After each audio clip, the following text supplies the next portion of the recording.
마태복음 24장입니다. 마태복음 24장 우리 32절부터 44절까지 말씀. 마태복음 24장 32절부터 44절 말씀. 우리 한 절씩 우리가 교독할 텐데요. 페이지 42페이지에 있습니다. 32절부터 교독합니다. 무화과 나무의 비유를 배우라. 그 가지가 연하여지고 잎사귀를 내면 여름이 가까운 줄 아나니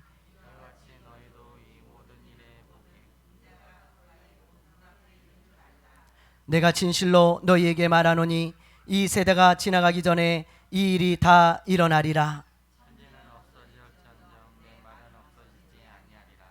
그러나 그날과 그때는 아무도 모르나니 하늘의 천사들도 아들도 모르고 오직 아버지만 아시느니라.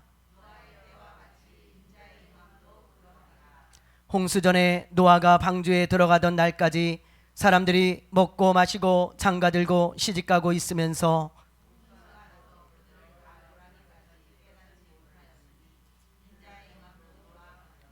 그때 두 사람이 밭에 있음에 한 사람은 데려가고 한 사람은 버려둠을 당할 것이요.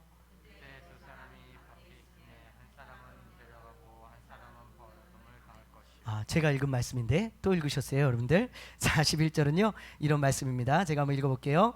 두 여자가 맷돌질을 하고 있음에 한 사람은 데려가고 한 사람은 버려둠을 당할 것이라. 42절 우리 한번 해봅시다. 42절 두 개씩 나와 있네요. 이상하게. 자, 42절부터 우리 44절까지 우리 한번 같이 다 같이 읽어볼까요? 42절부터 44절. 그러므로 깨어 있으라. 어느 날에 너희 주가 임할는지 너희가 알지 못함이니라. 너희도 아는 바니 만일 집주인이 도둑이 어느 시각에 올 줄 알았더라면 깨어 있어 그 집을 뚫지 못하게 하였으리라. 이러므로 너희도 준비하고 있으라. 생각지도 않은 때에 인자가 오리라. 아멘. 할렐루야. 할렐루야. 오늘은 전 세계 사람들이 기다리던 성탄절입니다. 전 세계 사람들은 12월 25일을 굉장히 기다리죠. 이 세계적인 축제는요, 이 성탄절 하나뿐이 없어요. 여러분, 왜 이렇게 성탄절이 세계적인 축제요, 또 수많은 사람들이 기뻐하는 그런 날일까? 예수님의 탄생은 어떤 한 나라에 국한되는 것이 아니기 때문에 그렇죠. 예수님의 탄생은요 어떤 한 지역이나 어떤 한 나라에 국한되는 것이 아니고 전 세계적으로 큰 기쁨의 날이 바로 성탄절이잖아요. 예수님이 이 세상에 오신 이유는 어떤 나라를 위해서만이 아니고 어떤 지역을 위해서만이 아니고 어떤 사람을 위해서만이 아니고 모든 민족 열방을 위해서 오셨기 때문에 이 성탄절은 전 세계적인 축제인 것입니다. 그래서 12월 25일을 사람들이 손꼽아 기다리고 그날을 기뻐하죠. 그런데 여러분, 여러분들이 다 알다시피 12월 25일은요 사실 예수님의 진짜 생일은 아닙니다. 예수님이 언제 태어난지는요 아무도 몰라요. 그 날짜는 아무도 모릅니다. 근데 우리의 이제 믿음의 선배들이 12월 25일 날을 예수님의 탄생을 기념하는 날로 정해서 그 날을 예수님의 탄생일로 기념하는 거죠. 그러니까 예수님의 탄생을 기념하기 위해서 12월 25일 날 우리가 이렇게 모여서 예수님의 탄생을 기뻐하고 기념하는 것입니다.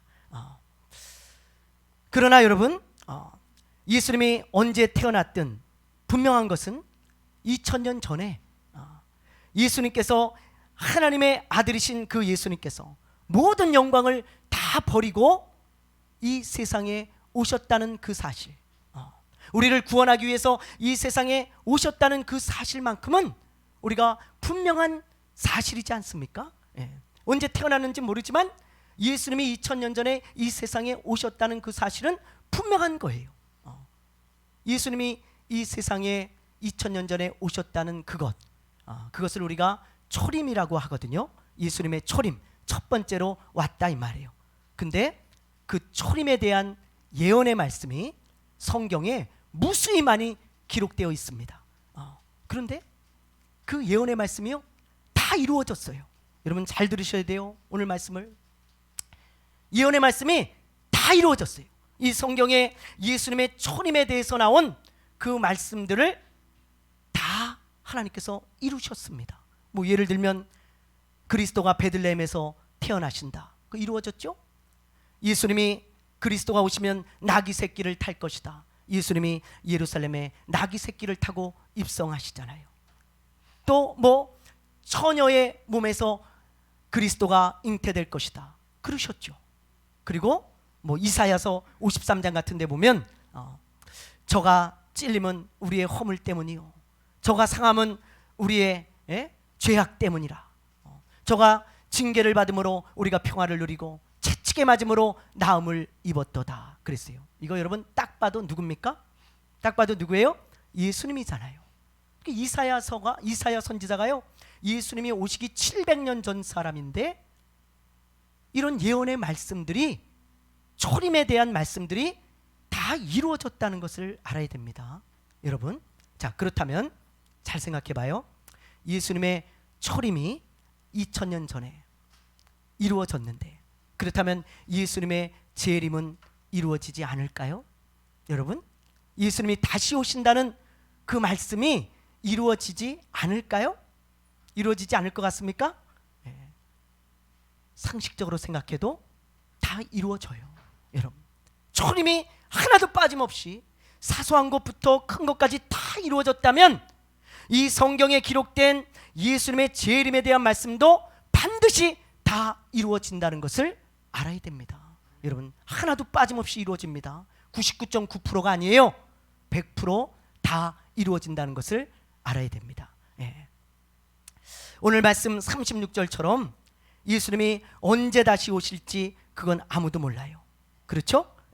혹시나 누가 날짜와 시간을 얘기한다면, 예수님이 다시 오시는 날짜와 시간을 얘기하면 그 어떤 사람이라도 그건 잘못된 것입니다. 속으면 안 됩니다. 아무도 모른다 그랬어요. 그런데 37절 말씀부터 쭉 보게 되면 그때는 노아의 때와 같다. 갑자기 오신다는 거예요. 여러분, 뭐든지 역사적인 사건은 갑자기 일어나는 것입니다.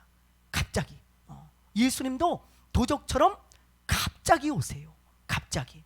너희가 알 수 없지만 갑자기 오신다. 그렇게 예수님이 말씀하셨거든요. 그러면서 예수님께서 이런 말씀을 하셨어요. 내가 언제 올지 너희가 알지 못하지만 내가 올 때가 되면 나타나는 시대적인 어떤 현상이 있다. 표적이 있다. 그걸 잘 보면 너희들이 분별할 수 있다. 내가 어느 정도 와 있는지, 내가 이제 재림의 때가 어느 정도 가까이 왔는지 시대적인 표적, 현상을 보면 잘 알 수 있으니 그걸 보고 너희들이 분별하라. 그렇게 말씀하고 계시는 거예요. 그래서 오늘 말씀해 보면 자 32절 33절을 한번 보죠. 32절 33절을 우리 한번 보겠습니다. 자 32절 33절 읽어봅니다. 시작. 무화과 나무의 비유를 배우라. 가지가 연하여지고 잎사귀를 내면 여름이 가까운 줄을 아나니 이와 같이 너희도 이 모든 일을 보거든 인자가 가까이 곧 눈앞에 이른 줄 알라. 아멘. 여기 보면 무화과 나무의 가지가 연하여지고 잎사귀를 내면 여름이 가까이 온 줄 너희가 알지 않냐? 이스라엘 사람들은 다 알아요. 그것을. 그러면 이와 같이 너희도 이 모든 일을 보거든. 이 모든 일은 마태복음 24장 요 말씀 전에 나온 그 마지막 때에 나타날 일들에 대한 일을 말하는 것입니다. 이 모든 일을 보거든 인자가 가까이 어디에 와 있는 줄 알라는 거예요. 곧 문 앞에. 예수님이 문 앞에 문고리를 붙들고 계신 줄 알라는 거예요. 문 열고 들어오시면 이제 예수님 다시 오십니다. 끝나요, 여러분. 또 예수님이 마태복음 16장에 말씀하시기를 너희가 하늘이 붉으면, 저녁 때 하늘이 붉으면 다음 날 아침에 날씨가 맑겠구나, 그걸 알 수 있듯이 또 아침에 하늘이 붉으면 아, 오늘은 날씨가 짓궂겠구나, 흐리겠구나. 그걸 너희가 날씨를 보면서 분별하듯이 이 시대의 표적을 보면서 분별해야 된다. 그렇게 예수님께서 말씀하셨어요. 너희들이 어찌하여 날씨는 보면서 분별하거늘 시대의 표적은 분별할 줄 모르냐. 그렇게 예수님께서 말씀을 하신 것입니다. 예. 그래서 여러분, 우리는 이 성경 말씀을 주의 깊게 보면서요, 우리가 사는 이 시대가 어떤 시대인지 아주 잘 분별을 해야 됩니다. 예수님께서는요, 마지막 때가 되면은 어떤 일이 일어날지를 아주 자세하게 말씀해 주셨어요. 제자들이 그렇게 물었어요. 예수님, 마지막 때가 되면 어떤 일이 일어납니까? 그랬을 때 그런 거 없다 그러지 않으셨다니까요. 자세하게 가르쳐 주셨습니다. 그걸 보고 분별할 수 있도록. 그래서 여러분들, 우리가 이런 말씀들을 보면서 관심을 가져야 돼요. 관심을. 그런데 오늘날 많은 크리스찬들이 이런 것에 관심이 없습니다. 마치 오늘 본문의 말씀처럼 노아의 때에 사람들이 먹고 마시는 것만 관심을 가진 것처럼 다른 것에만 관심이 있고, 예수님이 시대의 표적을 분별하라고 하면서 시대의 징조를 주셨는데 그런 것에는 관심이 없어요. 그 예수님이 얼마나 마음이 안타깝겠습니까? 여러분들, 우리는 이런 것을 보면서 관심을 가져야 됩니다. 관심을 가져야 돼요. 제가 하나님 앞에, 하나님, 이번 성탄절에 무슨 메시지를 전할까요? 우리 성도들에게 무슨 메시지를 전하기를 원하십니까? 주님, 무슨 말씀을 하시기 원하십니까?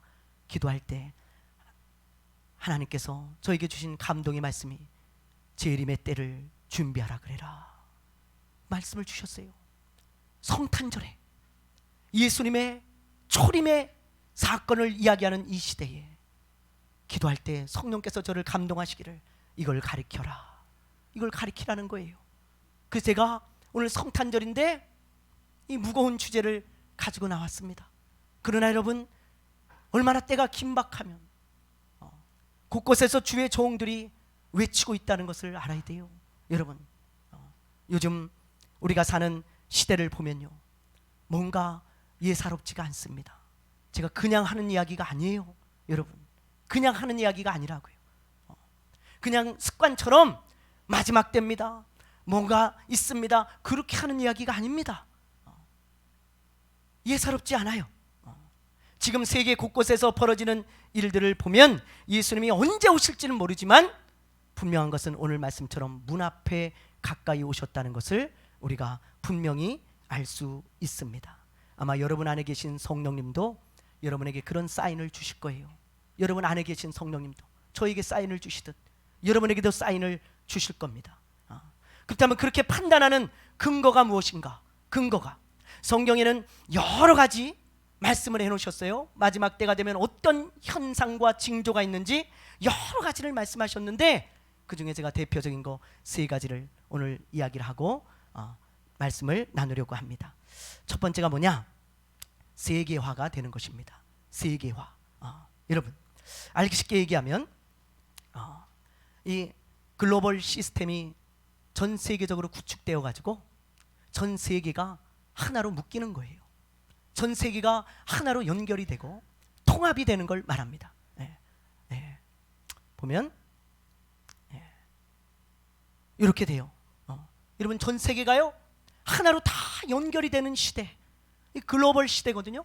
근데 이런 글로벌 시스템이 구축이 되는 시대가 바로 마지막 때에 나타나는 현상 중에 하나라는 것입니다. 세계가 각자 따로 노는 것이 아니고 하나의 지구가 되어지는 거예요.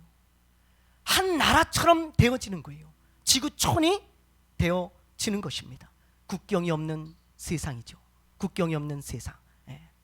그런데 성경에 보면요, 이런 세상이 왔을 때 적그리스도가 나타나서 하나님을 대적하고 성도들을 미혹해 합니다. 그리고 예수님이 그때 재림하시는 거예요. 한 예를 보면, 여러분 요한계시록 13장에 보면 짐승의 표 666이라는 표가 나오죠. 이 짐승의 표를 오른손이나 이마에 맞는데 적그리스도에게 경배를 하고 그 짐승에게 경배를 하고 오른손이나 이마에 맞는 사람만 매매를 할 수 있어요. 매매를, 물건을 사고 팔 수 있습니다. 그런데 그런 매매하는 사건이 어느 한 지역이나 나라에서 일어나는 게 아니라는 걸 알아야 돼요, 여러분. 뭐 대한민국에만 그런 사건이 있고 다른 나라에는 없고 그런 게 아닙니다. 글로벌적인 사건이에요. 전 세계에서 함께 일어나는 것입니다. 그래서 어디를 가든 매매를 못하는 거예요. 어디를 가든. 여러분, 대한민국에서 다른 나라 가면 매매를 할 수 있고 그런 게 아닙니다. 딱 묶이는 거예요.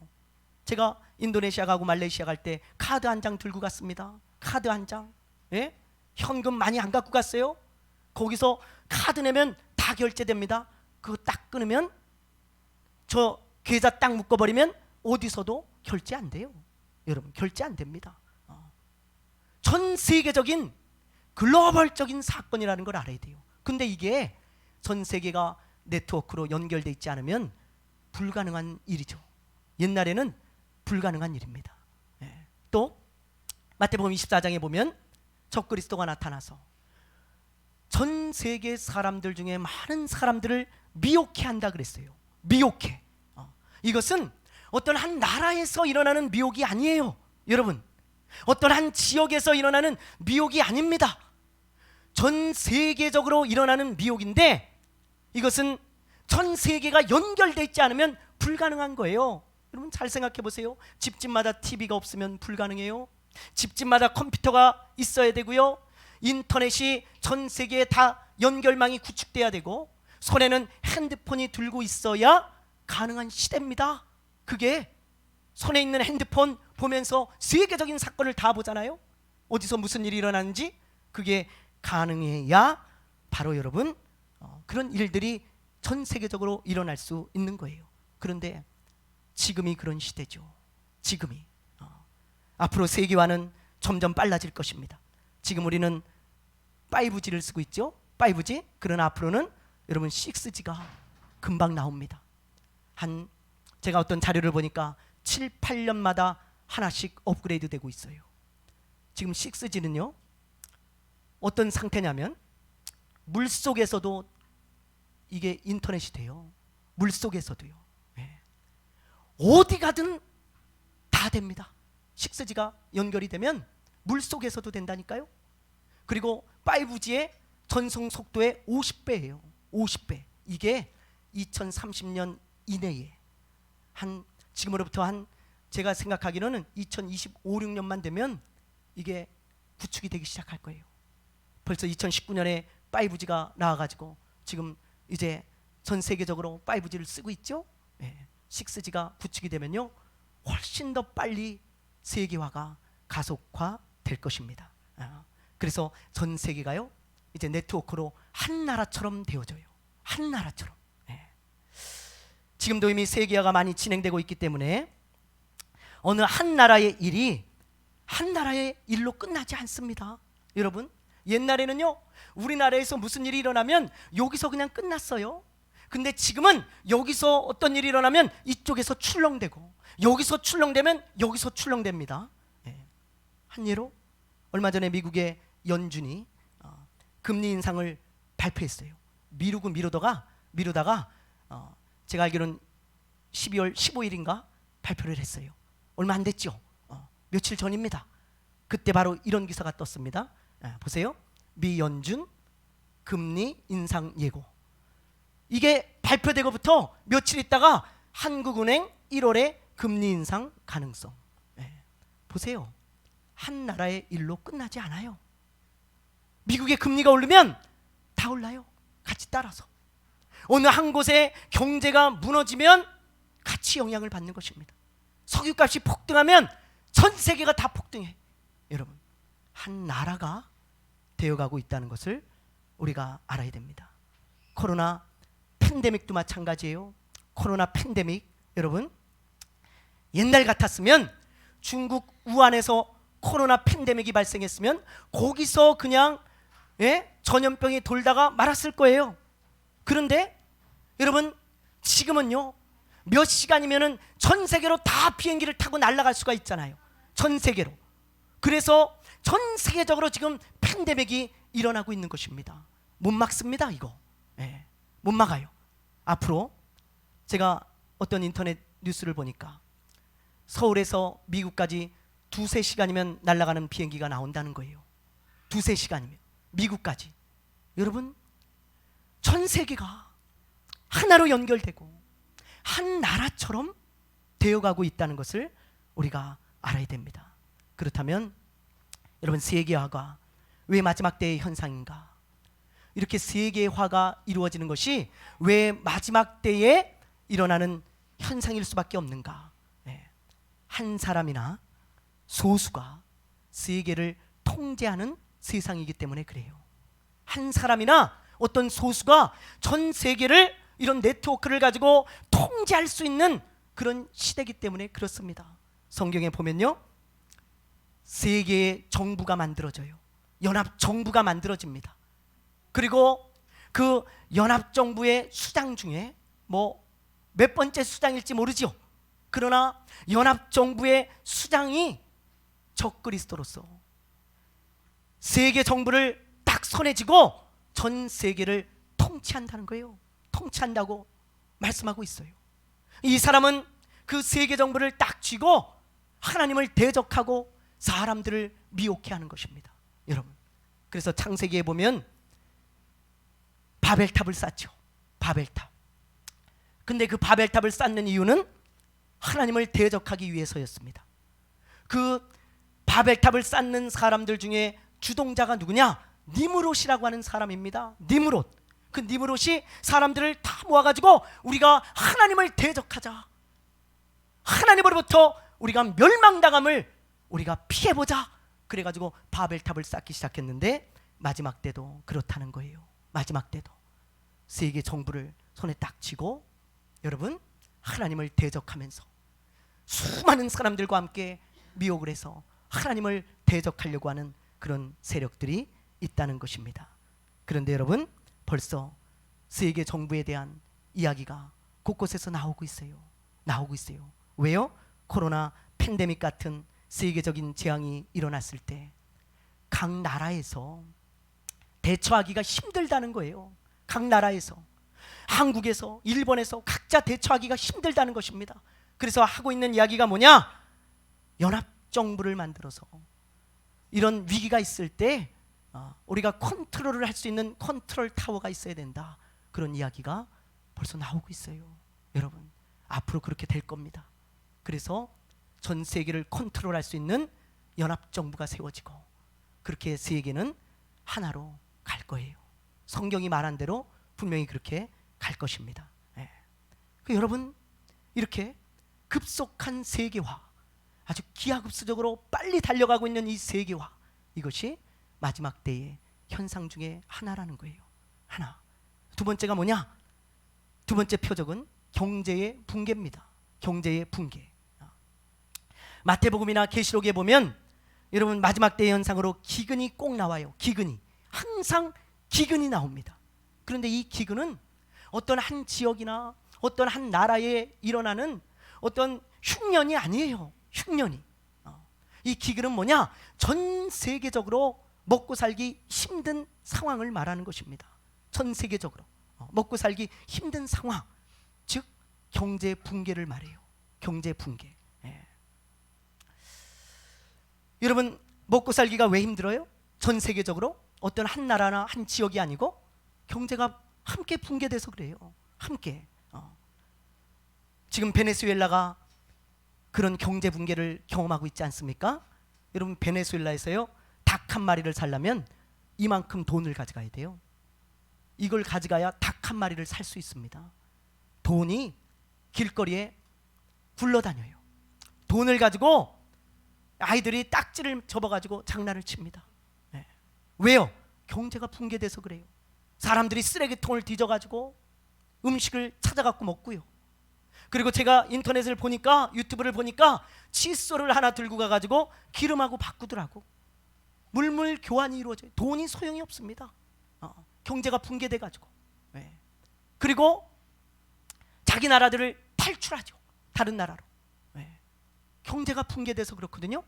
이런 경제 붕괴가 어느 한 나라에만 오는 게 아니고 세계 곳곳에 일어나면서 전 세계적으로 먹고 살기 힘든 그런 어려움이 온다는 것입니다. 돈을 가지고 있는 사람은 소수예요. 그러니까 계속 빈익부 부익부 그게 일어난다는 거예요. 돈이 많은 사람은 계속해서 돈이 쌓여가고 다수의 사람들은 가난을 면치 못할 것입니다. 여러분, 그렇다면 왜 이런 경제 붕괴가 오는가? 왜 마지막 때가 되면 이런 경제 붕괴가 오는가? 예. 여러 가지 이유가 있겠죠.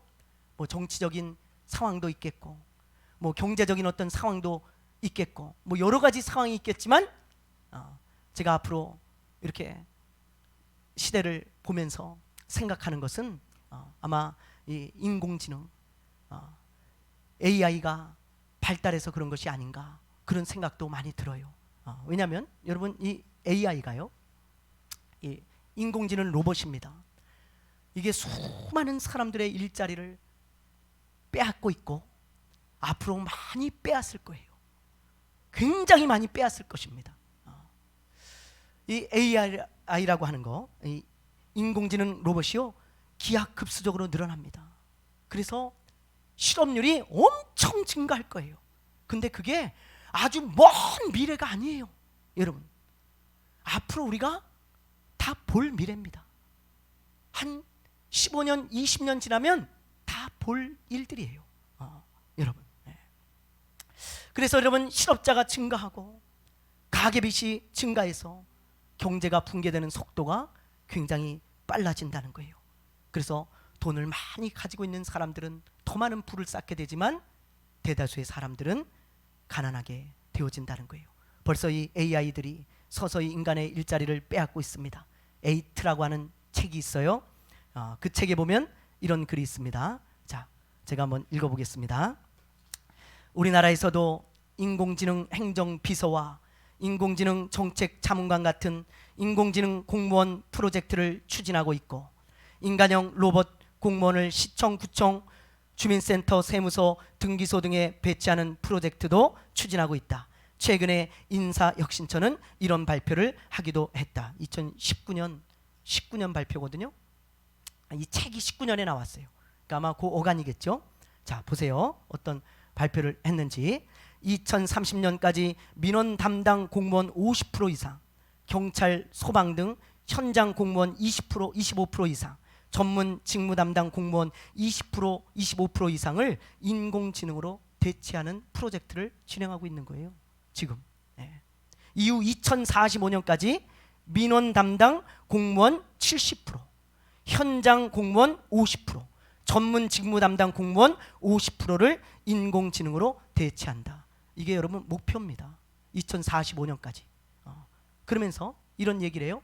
현재 인간 공무원이 하고 있는 업무의 대부분은 결국 인공지능으로 대체될 것이다. 그 시기는 생각보다 빨리 올 것이고 공무원의 대량 해고 사태를 부를 것이다. 여러분, 앞으로 공무원 많이 없어집니다. 로봇이 다 하면 훨씬 빨라요. 여러분, 벌써부터요, 저 주차 안내하시는 분들이 다 사라졌잖아요. 없습니다. 다 이거 바가 올라가지 사람 없어요. 어린이집 교사, 초등학교 교사요, 인공지능 AI가 하면 아이들의 특성을 딱 입력하잖아요. 그거에 맞춰서 다 가르쳐요. 인공지능 로봇이. 약사요, 인간 의사는 약을 조제할 때 실수를 하지만 AI는 실수하지 않습니다. 그래서 수많은 일자리가 사라지는데 전문가들이 이야기하기를 몇십만 개에서 몇백만 개까지 사라질 것이고 앞으로 20-30년 내에 인간이 하고 있는 일의 47%가 사라진다는 거예요. 47%가. 그럼 여러분, 뭔 일 해갖고 먹고 삽니까? 그러면 가계 빚이 늘어나겠죠. 나라에서 기본소득을 주겠죠. 지금 저 유럽에서 하는 것처럼 기본소득을 주겠죠. 그러면 가계의 빚이 늘어나고, 그리고 일할 곳이 없어서 경제의 붕괴가 일어나고, 그런 일들이 일어날 것으로 추정하고 있습니다. 여러분, 이런 시대가 지금 오고 있고 앞으로 가속화될 거예요. 굉장히 빨라질 것입니다. 이렇게 경제가 붕괴되면요, 교회를 떠나는 성도들이 무수하게 많을 거예요. 왜요? 먹고 살기 힘들면요, 신앙생활은 신경도 안 씁니다. 여러분, 먹고 사는 게 사람들에겐 가장 우선순위예요. 네, 우선순위. 먹고 사는 문제가 딱 걸리면 신앙생활은 다 두 번째야. 그래서 무수히 많은 사람들이 떠나갈 거예요, 교회를. 그게 바로 두 번째 표적이라는 거예요. 경제 붕괴 코앞에 다가와 있습니다, 여러분. 그리고 세 번째는 기독교에 대한 미움과 핍박이 심해진다는 거예요. 기독교에 대한 미움과 핍박이요, 갈수록 점점 심해질 거예요. 마태복음 24장에 보면 너희가 내 이름 때문에 미움을 받으리라. 이게 마지막 때의 징조예요, 징조. 그런데 벌써 그런 일들이 일어나고 있죠. 네. 왜요? 여러분, 한 예로 동성애를 보세요. 동성애, 여러분 희한하지 않습니까? 지금 한 불과 10년, 한 15년 사이에 이렇게 되었어요. 동성애가요 얼마나 전 세계를 휩쓸고 있는지. 여러분, 예? 동성 결혼을 하는 나라가 기하급수적으로 늘어나고 있어요. 자, 보세요. 예? 이게 동성 결혼을 합법한 국가들입니다. 2000년에는 네덜란드 하나였어요. 근데 지금, 예? 이게 2019년 자료니까요, 2019년까지 이렇게 무수히 많은 나라들이 이제는 남자가 더불어 결혼을 하고 여자가 여자와 더불어 결혼합니다. 예? 그래서 제가 아는 어떤 교수님은 영국에 갔는데 교회에 들어가서 예배를 드리고 나오는데 그 교회 목사님이 제 사모입니다. 그리고 데려 나오는데 남자를 데리고 나오더라는 거예요. 남자를. 깜짝 놀랐다는 거예요. 남자가 자기 사모야. 예? 목사인데. 예. 이런 일들이요 세계적으로 지금 일어나고 있어요. 또 제가 인터넷 뉴스를 보니까 시카고의 한 대학에서 여자 플러스 남자 플러스 화장실을 만들어 놨어요. 그럼 뭐냐? 여자가 아니지만 여자라고 생각하는 사람은 들어갈 수 있는 화장실이에요.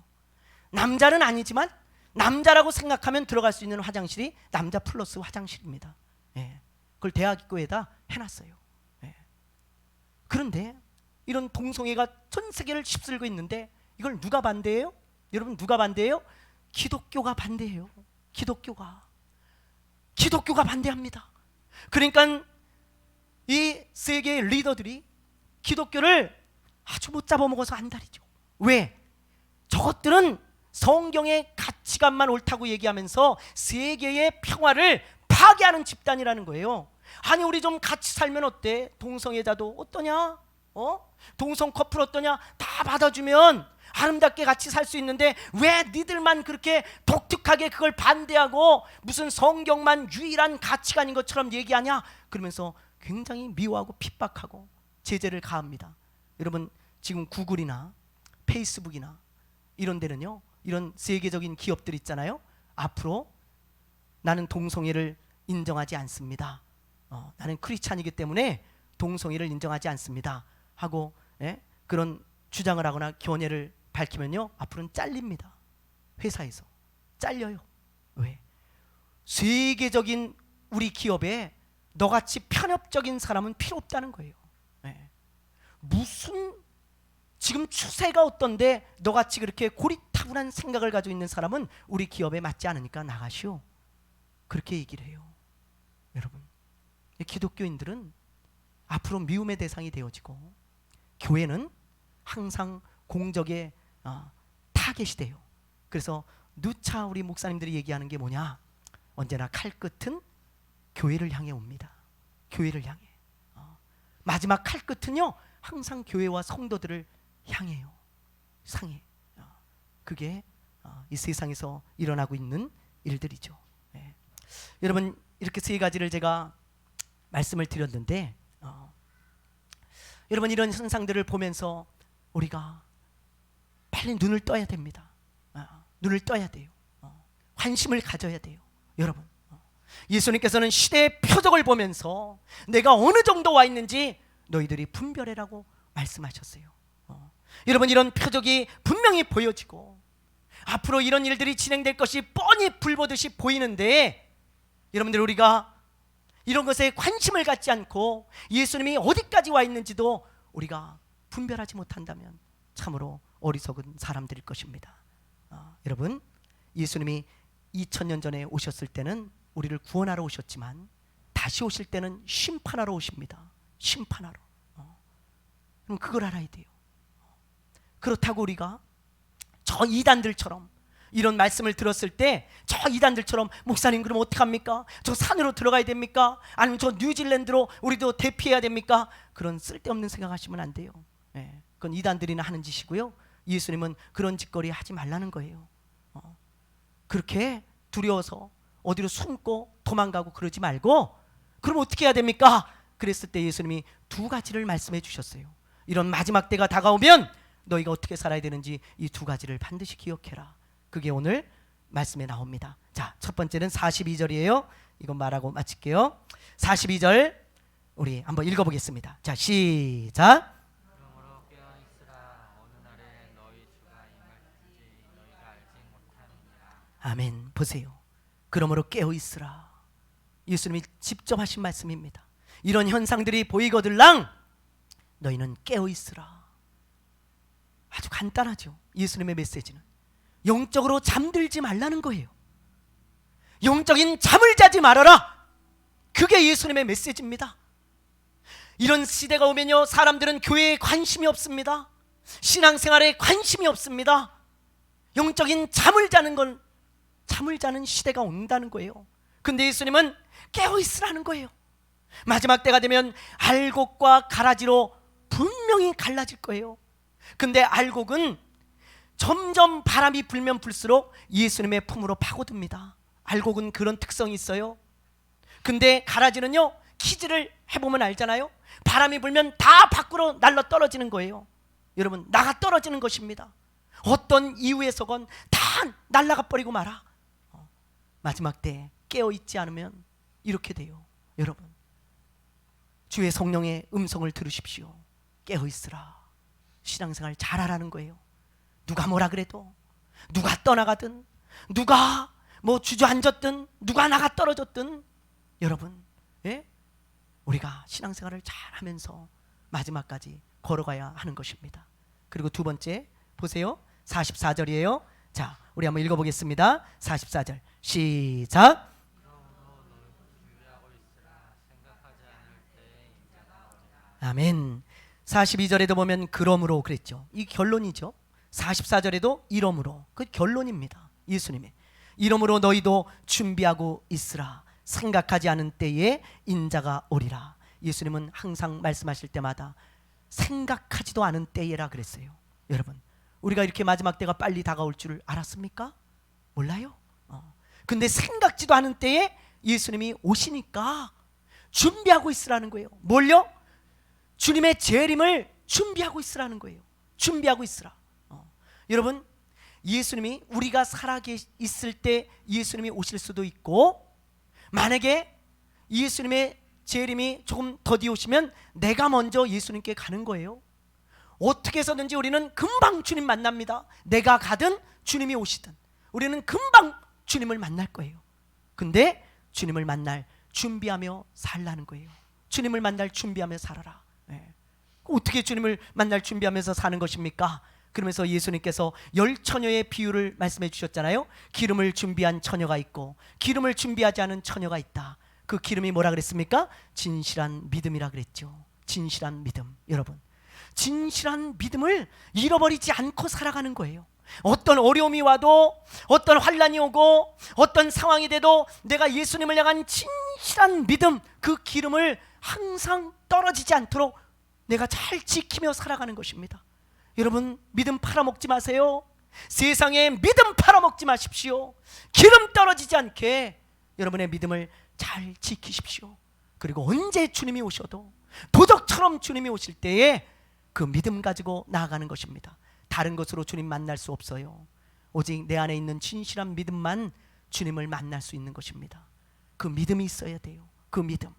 사랑하는 여러분, 오늘은 성탄절입니다. 예수님께서 2000년 전에 이 세상에 오신 것을 기념하는 날인데, 여러분, 2000년 전에 오셨던 그 예수님은 반드시 다시 오십니다. 100%예요. 99%가 아니고 100%입니다. 그러므로 여러분 예수님의 말씀처럼 깨어있는 성도들 되시기를 바랍니다. 주님을 맞을 준비하며 살아가는 우리 친구들 교회 가족들 되시기를 주님의 이름으로 축원합니다. 축원합니다. 축원합니다. 네,